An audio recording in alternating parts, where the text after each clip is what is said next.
میرے سوتیلے بھائی کے ہاتھوں قتل ہوا تھا تو میرے باپ نے مجھے خون بہا میں دے دیا کیونکہ وہ مجھ سے محبت نہیں کرتے تھے، اپنی دوسری بیٹیوں پر جان نچھاور کرتے تھے۔ میں نے بہت مزاحمت کی مگر کسی کو مجھ پر ترس نہیں آیا۔ مجھے ڈر لگ رہا تھا کیونکہ جانتی تھی خون بہا میں آئی ہوئی لڑکیوں کے ساتھ کیا سلوک ہوتا ہے۔ حویلی پہنچ کر ہی میرے شوہر نے میرے ساتھ میں نے خود کو کمرے میں بند کر لیا تھا۔ میری جان نکلنے کے در پر آ گئی تھی جب مجھے معلوم ہوا کہ مجھے خون بہا میں دیا جا رہا ہے۔ بچپن سے لے کر جوانی تک سب نے مجھے بہت ہی پرایا محسوس کروایا تھا، محض اس لیے کہ میں اپنے بابا کی دوسری بیوی کی اولاد تھی۔ میرا دل پھٹ رہا تھا کیونکہ مجھے بہت خوف آ رہا تھا۔ میں جانتی تھی خون بہا میں آئی ہوئی لڑکیوں کے ساتھ کیا سلوک کیا جاتا ہے، اور یہی چیز میرے ڈر کو ہوا دے رہی تھی۔ 2 بار میری سوتیلی ماں دروازہ پیٹ کر جا چکی تھی، لیکن میں نے دروازہ نہیں کھولا تھا۔ میرے ہاتھ پاؤں پھول رہے تھے۔ میں نے تو کبھی کسی کا برا نہیں چاہا تھا، سب کے ساتھ حسن سلوک سے پیش آتی تھی۔ میری بہنیں میرے ساتھ کتنا کچھ کر جاتی تھی لیکن میں اپنے منہ سے ایک لفظ ادا نہیں کرتی تھی۔ لیکن آج جو میرے ساتھ ہو رہا تھا وہ مجھے خون کے آنسو رلانے کے لیے کافی تھا۔ میں نے آسمان کی جانب سر اٹھا کر دیکھا اور اللہ تعالیٰ سے شکوہ کرنے لگی کہ میرے ساتھ ایسا کیوں ہو رہا ہے؟ آپ نے تو میری ماں بھی مجھ سے لے لی، تو آپ مجھے ایسی آزمائش میں کیوں ڈال رہے ہیں؟ بڑی حویلی والے مجھے کبھی زندہ نہیں چھوڑیں گے۔ یہ بات سوچ سوچ کر میرا دم نکل رہا تھا۔ ذرا سی لڑائی میں میرے بڑے بھائی نے ان کے لڑکے کا قتل کر دیا تھا، اور وہ لوگ معافی دینے پر بالکل رضامند نہیں تھے۔ وہ تو چاہتے تھے کہ پہلے ہم لڑکے کو قتل کریں گے اور اس کے بعد ان کی لڑکی کو بھی خون بہا میں لیں گے۔ لیکن میرے باپ نے بہت منتیں ترلے کی، اس کے بعد کہیں جا کر وہ لوگ راضی ہوئے تھے، لیکن ان لوگوں نے میری جان پھر بھی نہیں چھوڑی تھی۔ انہوں نے یہی کہا تھا کہ اگر تم اپنا بیٹا بچانا چاہتے ہو تو تمہیں اپنی بیٹی آگے کرنی ہوگی، اور میرے باپ کے لیے تو یہ کوئی بڑا مسئلہ ہی نہیں تھا کیونکہ میں ایک لاوارث گھر میں موجود تو تھی ہی۔ سارے گھر کے کام میری سوتیلی ماں مجھ سے ہی کرواتی تھی، جبکہ میری بہنیں آرام کی زندگی گزارنے کی عادی تھی۔ میرا بھائی بھی کوئی اچھا انسان نہیں تھا، وہ بھی ایسا ہی سلوک کرتا تھا۔ بعض اوقات تو مجھے اپنی عزت کا بھی اس سے خطرہ محسوس ہوتا تھا، لیکن کبھی اس نے مجھے غلط طریقے سے چھوا نہیں تھا۔ وہ تو خدا کا شکر تھا کہ میرے پاپا تھوڑے بہتر انسان تھے، وہ مجھے پیار نہیں کرتے تھے، مجھے شفقت بھری نگاہوں سے نہیں دیکھتے تھے، لیکن انہوں نے میرے سر پر ہاتھ رکھا ہوا تھا، جس کی وجہ سے میری زندگی تھوڑی بہت پرسکون تھی۔ لیکن جو فیصلہ انہوں نے اب کیا تھا وہ مجھے مارنے کے لیے کافی تھا۔ میرا دل بند ہو رہا تھا۔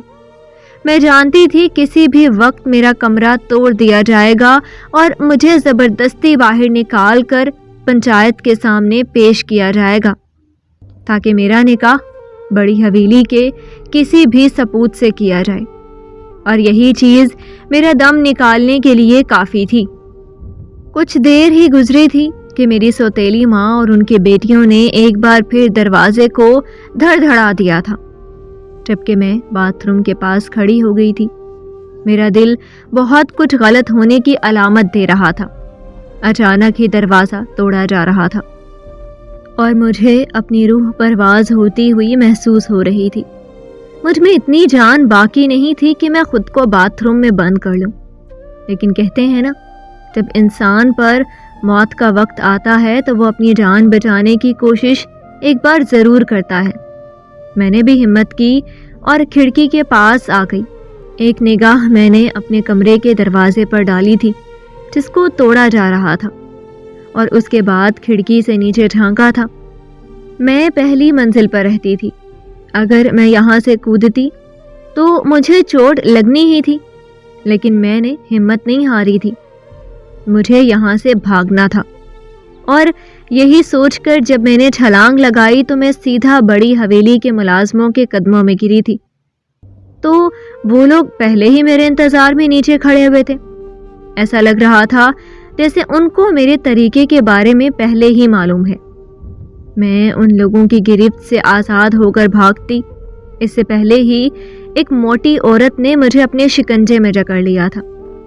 میری چیخ بے ساختہ نکلی تھی، جبکہ میری ماں بہنیں بھی اب میرے سامنے آ کر کھڑی ہو گئی تھیں اور مجھے حقارت بھری نگاہوں سے دیکھ رہی تھی۔ میں لاکھ چھٹپٹائی، ان لوگوں سے خود کو لاکھ چھڑوانا چاہا، لیکن وہ لوگ مجھے اس طرح سے اپنے قابو میں کر چکے تھے کہ میں ان کی زر خرید غلام ہوں۔ وہ لوگ مجھے گھسیٹتے ہوئے اپنی گاڑی تک لائے اور پھینکنے والے انداز میں اندر ڈالا تھا، اور زن سے گاڑی پنچایت کی طرف موڑ لی تھی۔ میرا دل بار بار اللہ تعالیٰ سے دعا کر رہا تھا کہ مجھے اپنے حفظ و امان میں رکھنا، مجھے ایسے انسان کے پلے سے نہ باندھنا جو مجھے سکون کا سانس بھی میسر نہ آنے دے۔ لیکن کہتے ہیں نا، بعض اوقات آپ کی دعائیں قبول نہیں ہوتی، اور آپ کی زندگی ایک ایسے دوراہے پر آ کر کھڑی ہو جاتی ہے کہ جہاں سے صرف آپ کو موت نظر آ رہی ہوتی ہے۔ وہ لوگ مجھے سیدھا پنچایت میں لے کر آئے تھے۔ گاڑی کے اندر ہی اس موٹی عورت نے میرے سر پر ایک بھاری چادر ڈال دی تھی، جس سے مجھے باہر کا کوئی منظر صاف نظر نہیں آ رہا تھا۔ وہ مجھے میرے بازو سے پکڑ کر سیدھا پنچایت میں لائی تھی اور ایک چارپائی پر بٹھا کر میرے سر پر کھڑی ہو گئی تھی۔ مجھے ارد گرد سے بہت سے مردوں کی آوازیں آ رہی تھیں، جن کو سن کر میں خود میں ہی سمٹتی جا رہی تھی۔ تھوڑی دیر بعد ہی نکاح کا اعلان کر دیا گیا تھا، اور مجھے اپنے برابر میں ایک آدمی بیٹھتا ہوا محسوس ہوا تھا، لیکن اس کے پاس سے آنے والی خوشبو نے مجھے چند ہی پل میں مسرور کر دیا تھا۔ نہ جانے وہ کون تھا جس کی خوشبو ہی میرے وجود میں سرایت کرتی جا رہی تھی۔ نکاح خواں آ چکا تھا، مجھے اپنے برابر میں اپنا باپ کھڑا ہوتا ہوا محسوس ہوا تھا، لیکن مجھے ان کے وجود سے بھی نفرت محسوس ہو رہی تھی۔ جس انسان کے لیے صرف ان کی دوسری اولاد کے بچے ہی معنی رکھتے ہوں، تو ایسے انسان سے کیا ہی واسطہ تعلق رکھنا۔ میں نے سوچ لیا تھا کہ اگر میرا نکاح اس آدمی سے ہو جاتا ہے تو میں اپنے باپ سے کبھی ملاقات نہیں کروں گی، لیکن میں نہیں جانتی تھی کہ ایک ایسا موقع آنا ہے جب مجھے اپنے باپ کے ہی در پر لوٹنا پڑے گا۔ تھوڑی دیر بعد ہی ایجاب و قبول کا مرحلہ طے پا چکا تھا، اور مجھے ایک انجان شخص کے ساتھ باندھ دیا گیا تھا، جس کو میں جانتی تک نہ تھی۔ تھوڑی دیر بعد ہی رخصتی کا مرحلہ طے ہونا تھا۔ بڑی حویلی والوں نے بڑا دل کر کے مجھے اجازت دے دی تھی کہ میں ایک آخری بار اپنے گھر والوں سے ملاقات کر سکتی ہوں، لیکن میں ان کی اس بات کو مسترد کر کے آگے بڑھ گئی، کیونکہ نہ ہی میں اپنے باپ کے سینے سے لگنا چاہتی تھی، نہ ہی ان کا کوئی شفقت بھرا لمس محسوس کرنا چاہتی تھی، کیونکہ میں اتنا جان چکی تھی کہ ان کے لیے ان کی اولاد ہی سب سے زیادہ اہمیت کی حامل ہے۔ میں ان کے لیے کچھ نہیں لگتی۔ بچپن سے آج تک جو تکلیف میں نے برداشت کی تھی، اس کا نتیجہ آج مجھے میرے باپ نے خون بہا میں دے کر ادا کر دیا تھا، اور اب مجھے کچھ نہیں چاہیے تھا۔ اس لیے میں خاموشی سے آگے بڑھ گئی تھی، جبکہ اچانک ہی کسی مردانہ ہاتھ نے میرا ہاتھ تھاما تھا اور مجھے یکدم ہی روک دیا تھا۔ میرا جسم ایک پل کو سنسنا اٹھا تھا۔ نہ جانے وہ کون تھا، لیکن جیسے ہی وہ شخص میرے قریب آیا اور اس کی خوشبو میں نے محسوس کی، تو میں جان گئی تھی کہ یہ جہانگیر عالم ہے، جس سے میرا نکاح کیا گیا ہے۔ میں اس کے نام سے تو تھوڑا بہت واقف تھی، اور تھوڑی اس کی شخصیت سے میں نے یہی سن رکھا تھا کہ یہ شخص بہت ہی غسیل طبیعت کا مالک ہے۔ پورا گاؤں ہی اس آدمی کے وجود سے کانپتا تھا، اور یہی چیز مجھے بہت ہی خوف میں مبتلا کر چکی تھی۔ اس نے اچانک ہی میرے کان میں سرگوشی کی تھی اور اس کی گھمبیر سرگوشی سن کر مجھے اپنی ہتھیلی نم ہوتی ہوئی محسوس ہوئی تھی۔ وہ کہنے لگا، ایک آخری بار اپنے باپ سے ملاقات کر لو، پھر یہ نہ ہو کہ وہ تمہارے جنازے میں تمہارا چہرہ دیکھ سکے۔ میرا دل رک سا گیا تھا۔ اس کے لب میری چادر کو چھو رہے تھے جو مجھے واضح طور پر محسوس ہو رہے تھے، لیکن میں نے خاموشی سے سر نفی میں ہلا دیا تھا، جس کا مطلب وہ بخوبی سمجھ چکا تھا کہ مجھے میرے باپ سے ملاقات نہیں کرنی ہے۔ اس کے بعد وہ وہاں مجھے لے کر رکا نہیں تھا، بلکہ فوراً ہی اپنی گاڑی کی جانب بڑھ گیا تھا۔ مجھے بیک سیٹ پر بٹھا کر اس نے گاڑی چلانے کا حکم دیا تھا، جبکہ میں دل ہی دل میں اپنی حفاظت کی اللہ تعالیٰ سے دعائیں مانگ رہی تھی، کیونکہ میں ایک ایسے گھر جانے والی تھی جہاں پر صرف میرے دشمن ہی تھے، کوئی بھی مجھے جاننے والا موجود نہیں تھا۔ تھوڑی مسافت کے بعد ہی ہم لوگ بڑی حویلی پہنچ گئے تھے، جبکہ میرا دل ایسا تھا کہ ابھی بند ہو جائے گا۔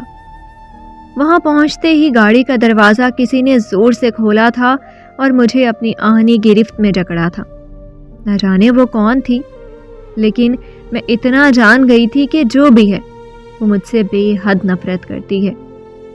وہ عورت مجھے گھسیٹتی ہوئی اندر لے کر جاتی اس سے پہلے ہی جہانگیر عالم کی آواز گونجی تھی، جس سے میرے قدم تو ساکت ہوئے ہی تھے، جبکہ اس عورت نے میرا بازو بھی چھوڑ دیا تھا۔ آئندہ کے بعد میری موجودگی میں اس لڑکی کو ہاتھ لگانے کی بھی ضرورت نہیں ہے۔ اس کے ساتھ جو کرنا ہے وہ میں دیکھ لوں گا۔ کسی کو اجازت نہیں دیتا کہ اس کو میری سرپرستی میں کوئی ہاتھ بھی لگائے۔ جبکہ میں نے چونک کر اس آدمی کی جانب دیکھا تھا جس کے نام سے میں خوف کھا رہی تھی، لیکن جس انداز میں اس نے مجھے بچایا تھا، مجھے پل میں وہ اپنا اپنا سا لگا تھا۔ ایسا لگ رہا تھا جیسے دھوپ تلے کسی نے سایہ دیا ہو۔ وہ مجھے ساتھ ہی لے کر حویلی میں داخل ہوا تھا اور سیدھا اپنی ماں بیگم کے پاس گیا تھا۔ ان کے آگے سر جھکایا تو انہوں نے شفقت بھرا ہاتھ اس کے سر پر رکھا تھا۔ نہ جانے وہ عورت کون تھی، لیکن اس کے پاس سے بھی بہت ہی خوبصورت خوشبو آ رہی تھی۔ مجھے کچھ نظر تو نہیں آ رہا تھا، لیکن صرف میں سب کو محسوس کر سکتی تھی۔ اس نے اپنی ماں بیگم کی جانب دیکھا اور کہنے لگا، میری غیر موجودگی میں یہ مجھے لاؤنج میں نظر نہ آئے اور نہ ہی کوئی میرے کمرے کی طرف جائے۔ اس کی ذمہ داری ماں بیگم آپ کی ہے۔ یہ میری بیوی ہے، اس کو میرے نکاح میں دیا گیا ہے۔ اس کے ساتھ جو سلوک کرنا ہے وہ میں کروں گا۔ میرے علاوہ کوئی اس کو ہاتھ بھی نہیں لگائے گا، آپ میں سے کوئی بھی نہیں۔ یہ مت سمجھنا کہ میں اپنے بھائی کا قتل بھول گیا ہوں۔ مجھے معلوم ہے کہ یہ میرے بھائی کے قاتل کی بہن ہے، اور اس کے ساتھ کیا کرنا ہے مجھے بخوبی معلوم ہے۔ آپ سے گزارش ہے کہ اس کو میری موجودگی میں اور غیر موجودگی میں کوئی ہاتھ نہیں لگائے گا۔ اس کے ساتھ جو بھی کرنا ہوگا وہ میں کروں گا۔ جبکہ ماں بیگم کی روبدار آواز میرے کان کے پردے سے ٹکرائی تھی، جو حکم بیٹے سائیں، جیسا آپ کہیں گے ویسا ہی ہوگا۔ جبکہ جہانگیر عالم میرا ہاتھ چھوڑ کر وہاں سے چلا گیا تھا۔ وہ کون تھا، کیا تھا، میں ابھی نہیں جانتی تھی۔ مجھے اتنا ہی معلوم تھا کہ وہ بہت غسیل طبیعت کا شخص ہے، اسے بہت جلد غصہ آ جاتا ہے، اسے اپنی چیزوں سے عشق ہے، وہ کبھی بھی اپنے سے منسلک چیزوں کو نظر انداز نہیں کرتا۔ کیا یہ مجھے قبول کر چکا تھا؟ ایک انجانی سوچ سے میرا دل یکدم ہی دھڑک اٹھا تھا۔ مجھے ماں بیگم نے جہانگیر کے کمرے میں پہنچا دیا تھا۔ وہاں جانے کے بعد میں نے گہری سانس لے کر اپنے سر سے چادر ہٹائی تھی، اور اس کمرے کو دیکھ کر میں مبہوت رہ گئی تھی۔ ایسا لگ رہا تھا جیسے وہ کمرہ نہیں بلکہ ایک حویلی ہو۔ اس کمرے جتنا بڑا تو ہمارا گھر بھی نہیں تھا۔ میں خاموشی سے صوفے پر جا کر بیٹھ گئی تھی۔ یکدم ہی مجھے خوف نے ستایا تو میں زمین پر بیٹھ گئی تھی۔ مجھے یہاں بہت ڈر لگ رہا تھا۔ ایسا لگ رہا تھا جیسے بہت کچھ برا ہونے والا ہے۔ میں اتنا تو جانتی تھی کہ جہانگیر عالم مجھے معاف نہیں کرے گا۔ اس کے بھائی کا قتل ہوا تھا، اور میں اس کے قاتل کی بہن تھی۔ یہ شخص مجھے ختم کر دے گا، اور یہی سوچ سوچ کر میری جان نکلتی جا رہی تھی۔ کافی دیر تک میں گمسم زمین پر ہی بیٹھی رہی تھی اور پھر ہمت کر کے باتھ روم کی جانب بڑھی تھی۔ وہاں جا کر میں نے وضو بنایا اور باہر آ کر جائے نماز ڈھونڈنی چاہی تھی، لیکن مجھے کہیں بھی جائے نماز رکھی ہوئی نظر نہیں آئی تھی۔ جبکہ کچھ سوچ کر میں نے کارپیٹ پر ہی نماز ادا کرنا شروع کر دی تھی۔ پہلی رکعت میں ہی میری حالت اتنی دوہری ہو گئی تھی کہ مجھے سانس لینے میں بھی دشواری محسوس ہو رہی تھی۔ میری ہچکیاں پورے کمرے میں گونج رہی تھی۔ مجھے بہت رونا آ رہا تھا۔ آج پہلی بار مجھے اپنی ماں شدت سے یاد آئی تھی، اور میں نے اللہ سے نماز میں دعا بھی کی تھی کہ مجھے اپنے پاس بلا لے۔ بچپن سے لے کر جوانی تک میں نے بہت درد سہ لیے ہیں۔ میں اب مزید کسی اور کے آگے رسوا اور ذلیل نہیں ہو سکتی، لیکن ہماری دعائیں اتنی جلدی قبول نہیں ہوتی۔ ایسا ہی میرے ساتھ ہوا تھا۔ میں روتے روتے جائے نماز پر ہی سو گئی تھی۔ رات کو دیر سے جب جہانگیر عالم کمرے میں داخل ہوا اور مجھے ایسی حالت میں دیکھا تو فوراً ہی میرے قریب دوزنوں بیٹھا تھا۔ اس کے کمرے میں آتے ہی اس کی خوشبو میری ناک کے نتنوں سے ٹکرائی تھی، لیکن میں اپنا سر جھٹک کر سوتی رہی تھی۔ مجھے میرے ساتھ ہوا سب کچھ ایک خواب سا لگ رہا تھا۔ اس نے نہ جانے مجھ میں کیا دیکھا کہ اچانک ہی اس نے مجھے اپنی باہوں میں بھرا تھا اور بستر پر لٹا دیا تھا۔ مجھے نیند میں بھی اپنے ساتھ ہوئی تمام کارروائی محسوس ہو رہی تھی۔ اس نے جیسے ہی مجھے نرم گرم بستر پر لٹایا تو میری آنکھ فوراً سے کھل گئی تھی۔ سامنے ہی وہ بلیک شلوار قمیض پہنے مجھے ہی بغور دیکھ رہا تھا۔ میں ایک جھٹکے سے اپنی جگہ سے کھڑی ہوئی تھی اور اس کی جانب خوف سے بھری نگاہوں سے دیکھا تھا۔ اس کی آنکھوں میں کوئی تاثر موجود ہی نہیں تھا، نہ غصے کا نہ ہی محبت کا۔ اس نے مجھے ایک نظر دیکھا اور خاموشی سے باتھ روم میں چلا گیا تھا، جبکہ میں اپنی جگہ پر کھڑی تھر تھر کانپ رہی تھی اور اللہ تعالیٰ سے دعا کر رہی تھی کہ مجھے یہ کسی بھی ظلم کی بھینٹ نہ چڑھائے۔ تھوڑی دیر بعد ہی وہ فریش سا باہر آیا تھا اور مجھے دیکھتے ہوئے گھمبیر آواز میں بولا، بستر پر لٹایا ہے نا تو خاموشی سے سو جاؤ، اگر نہیں سونا تو کمرے سے دفع ہو جاؤ، میرے سر پر اس طرح سے کھڑے ہونے کی تمہیں ضرورت نہیں ہے۔ اس کا لہجہ کافی سرد تھا، جبکہ میں فوراً ہی بستر میں دبک گئی تھی۔ وہ بھی تھوڑی دیر بالکنی میں سگریٹ پینے کے بعد آ کر میرے برابر میں ہی لیٹ چکا تھا۔ مجھے عجیب سی بے چینی ہو رہی تھی۔ میں بھی کروٹ بدل کر اس کی طرف مڑتی، اچانک ہی اس نے مجھے اپنی جانب کھینچ لیا تھا۔ میں کچھ کہتی کہ وہ میرے کان میں بولا، تمہارا شوہر ہوں اور تم بیوی، حقوق ادا کرو۔ اس نے اس رات مجھے پل پل ایک چیز کا احساس دلایا تھا کہ میں اس کے لیے بہت قیمتی ہوں، لیکن مجھے سمجھ نہیں آ رہا تھا کہ وہ میرے ساتھ اتنی نرمی کیوں کر رہا ہے، جبکہ اس کا بھائی قتل ہوا تھا۔ اتنی آسانی سے تو اسے مجھے معاف نہیں کرنا چاہیے تھا۔ آخر اس کے پیچھے وجہ کیا تھی؟ میں اس چیز سے خود ناواقف تھی۔ فجر کی اذان کے وقت میری آنکھ کھلی تھی، وہ ابھی تک نیند کی آغوش میں تھا۔ دیکھنے میں وہ شخص بلا کا حسین تھا، سرخ سفید رنگت، گھنے کالے بال جو ترتیب سے بنے ہوئے تھے، کھڑی ناک جس پر ہر وقت غصہ جمع رہتا تھا۔ اس نے کل دوپہر سے لے کر آج فجر تک مجھے بالکل بھی بیگانہ محسوس ہونے نہیں دیا تھا۔ میں خاموشی سے وہیں لیٹی رہی۔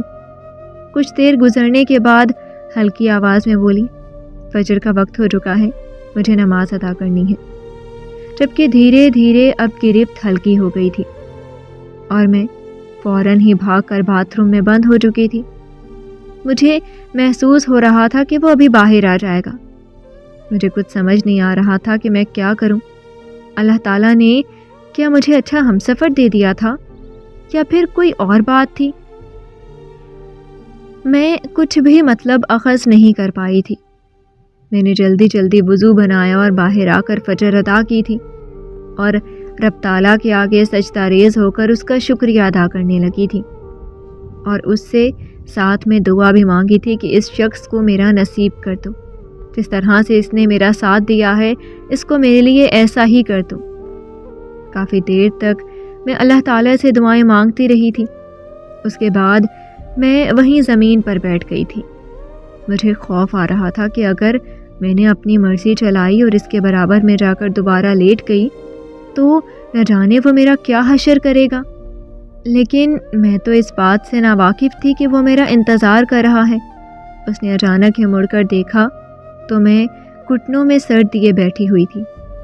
یکدم ہی اس نے میری جانب دیکھا اور چنکھاڑتی ہوئی آواز میں تھاڑا، جب نماز ادا کر لی ہے تو وہاں بیٹھ کر کیا تماشا لگا رہی ہو، بستر میں آ کر لیٹو۔ جبکہ اس آواز سے میرے جسم کا روم روم کانپ گیا تھا۔ میں فوراً اپنی جگہ سے اٹھی تھی اور اس کے برابر میں آ کر لیٹ گئی تھی۔ میرے لیٹنے کی دیر تھی کہ اس نے ایک بار پھر مجھے اپنی باہوں میں بھر لیا تھا۔ مجھے بالکل سمجھ نہیں آ رہا تھا کہ یہ میرے ساتھ ہو کیا رہا ہے۔ یہ شخص تو میرے ساتھ بہت اچھا سلوک کر رہا تھا، لیکن یہ ایسا کیوں کر رہا تھا؟ اس کا مطلب میں جان نہیں پائی تھی۔ صبح وہ کافی دیر سے اٹھا تھا اور ساتھ میں مجھے بھی اٹھنے نہیں دیا تھا۔ انٹرکام سے اس نے ہم دونوں کے لیے ہی ناشتہ کمرے میں منگوا لیا تھا۔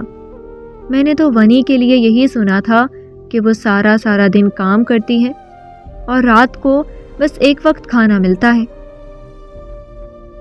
لیکن یہاں تو الٹی گنگا بہہ رہی تھی۔ یہ شخص تو مجھے کمرے سے باہر بھی نہیں جانے دے رہا تھا اور کھانا بھی اس نے مجھے اب تک پیٹ بھر کر دیا تھا۔ میں خاموشی سے اس کے پاس ہی بیٹھ گئی تھی، جبکہ وہ مجھے کھانا تناول کرنے کا بول کر خاموشی سے کھانا کھانے میں مگن ہو گیا تھا، جبکہ میں اس کے چہرے کو بغور دیکھ رہی تھی۔ نہ جانے میرے دل میں کیا آیا کہ میں اس کو اپنی جانب متوجہ کرنے لگی، جبکہ اس نے مجھے چونک کر دیکھا تھا۔ میں نے اس کی جانب دیکھا اور معصومانہ لہجے میں بولی، آپ میرے ساتھ خون بہا میں آئی ہوئی لڑکی جیسا سلوک کیوں نہیں کر رہے؟ آپ نے مجھے اپنی بیوی کیوں تسلیم کیا ہے؟ لوگ تو کہتے ہیں کہ خون بہا میں آئی ہوئی عورت ایک رکھیل کی مانند ہوتی ہے، تو آپ میرے ساتھ ایسا کیوں کر رہے ہیں؟ جبکہ اچانک ہی انہوں نے میری جانب دیکھا تھا اور خاموشی سے اپنی جگہ سے کھڑے ہو گئے تھے۔ مجھے کچھ سمجھ میں نہیں آیا تھا کہ وہ میرے ساتھ کیا کرنے والے ہیں۔ ایک پل کو مجھے لگا کہ یہ شخص مجھے مارے گا، لیکن ایسا کچھ نہیں ہوا تھا۔ وہ کمرے سے باہر چلے گئے تھے، لیکن میں نہیں جانتی تھی کہ یہ ان کا کمرے سے باہر جانا میرے لیے کتنا برا ثابت ہونے والا ہے۔ تھوڑی دیر ہی گزری تھی کہ دو عورتیں کمرے میں داخل ہوئی تھیں اور بنا سوچے سمجھے میرے جسم پر اتنی ضرب لگائی تھی کہ میرا درد سے برا حال ہو گیا تھا۔ میری چیخیں پوری حویلی میں گونجی تھیں، لیکن میری مدد کو کوئی نہیں آیا تھا۔ وہ جہانگیر عالم کی بہنیں تھیں جو اپنے بھائی کا غصہ مجھ پر نکالنے آئی تھیں۔ کافی دیر بعد جب وہ گھر واپس آیا تو میں درد سے چور جسم کے ساتھ زمین پر ہی پڑی ہوئی تھی۔ اس نے آتے ہی مجھے فوراً اٹھایا تھا اور میری جانب دیکھتا ہوا فکر مند لہجے میں بولا تھا، یہ کس نے کیا ہے تمہارے ساتھ اور یہ سب کیا ہے؟ جبکہ میں روتے روتے اس کو خود پر بیتی ہوئی تمام داستان اس کو حرف بہ حرف سنا دی تھی۔ جبکہ میں نے پہلی بار اپنی خاطر کسی مرد کی آنکھوں میں خون اترتے ہوئے دیکھا تھا۔ اس نے پل میں پوری حویلی سر پر اٹھا لی تھی اور سب کے سامنے ڈنکے کی چوٹ پر کہا تھا کہ میں جہانگیر عالم کی بیوی ہوں۔ دھیرے دھیرے انہوں نے مجھے اس بات کا یقین دلایا تھا کہ میں ان کے لیے کتنی معنی رکھتی ہوں۔ کچھ روز بعد مجھ تک یہ خبر پہنچی تھی کہ میرے بھائی کو سزائے پھانسی کا حکم دیا گیا ہے، اور اس پھانسی کے بعد ہی جہانگیر عالم نے میرے سامنے اس بات کو تسلیم کیا تھا کہ وہ شادی سے پہلے ہی مجھے پسند کرتے تھے اور مجھ سے شادی کرنا چاہتے تھے۔ لیکن جب میرے بھائی نے قتل کیا تو وہ مجھ سے بھی نفرت کرنے لگے تھے۔ لیکن جب میری زندگی کے بارے میں انہیں سب کچھ معلوم ہوا تو انہوں نے عہد کیا تھا کہ وہ مجھے زندگی کی ہر خوشی دیں گے، اس لیے انہوں نے میری کسی اور بہن سے شادی کرنے کے بجائے مجھ سے شادی کی تھی، اور میرے بھائی کو اب اصل سزا مل چکی تھی، جبکہ میں نہال ہو گئی تھی۔ مجھے اپنے بھائی سے کوئی سروکار نہیں تھا، نہ ہی مجھے ان سے کوئی محبت تھی۔ جتنی تکلیف ان لوگوں نے مجھے دی تھی، مجھے ان سے کوئی فرق نہیں پڑتا تھا۔ جہانگیر نے مجھے اتنی محبت دی تھی کہ میں یہاں اپنا کل بھلا کر اپنے آگے والی زندگی کے بارے میں سوچنے لگی تھی۔